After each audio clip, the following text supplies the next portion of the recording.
My SAP is a phishing Wi-Fi hotspot. I will be going those 3 parts in this video. First, let's do part 1. This is my project, and you can see there are a screen, a button, and a switch on the back. Now let's turn on the switch. You can see screen is light up. Now let's push the button to turn on the phishing. This part will take about half a minute. I will speed up this part. Now the phishing is on. We can see the num connecting, and the num that you received is 0. Now let's use the iPad to connect this Wi-Fi to see what's going on. We can see that the login page is pop up and asking us to input the ID and password to log in this Wi-Fi. Now let's do this.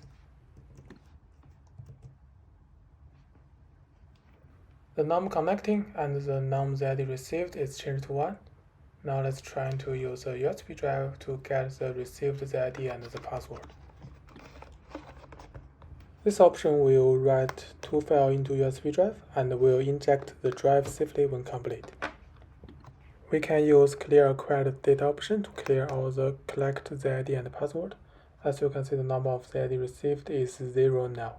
Now let's turn it off. Now let's connect in the USB drive to the iPad to see what we got. There are 2 files here. First is data.txt and another is data.json. Both of these files store the ID and password that we just entered. Now let's move to part 2. Firstly, let's talk about the hardware. This is complete using Raspberry Pi and connect other extension hardware using GroovePi Plus. On the software part, this project is made use Python with all release files in this folder. Firstly, run first-time setup.py to launch this project. This file will install 3 tools in line 7 and set the program to the auto start and start the phishing.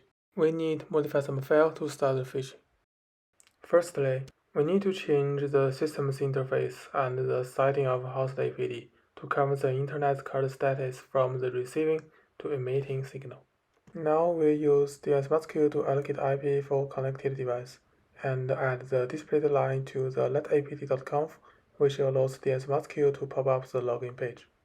Lastly, move the frontend file to the default root folder of the web server.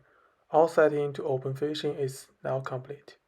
The first function is control the hardware, and the second function is the backend of a login page that receives and stores the ID and password. I have to apply multi-threading to run both functions together.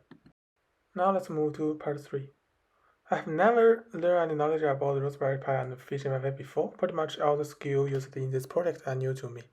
This project provided me with a chance to learn a lot related on Raspberry Pi, embedded programming, and the online phishing knowledge.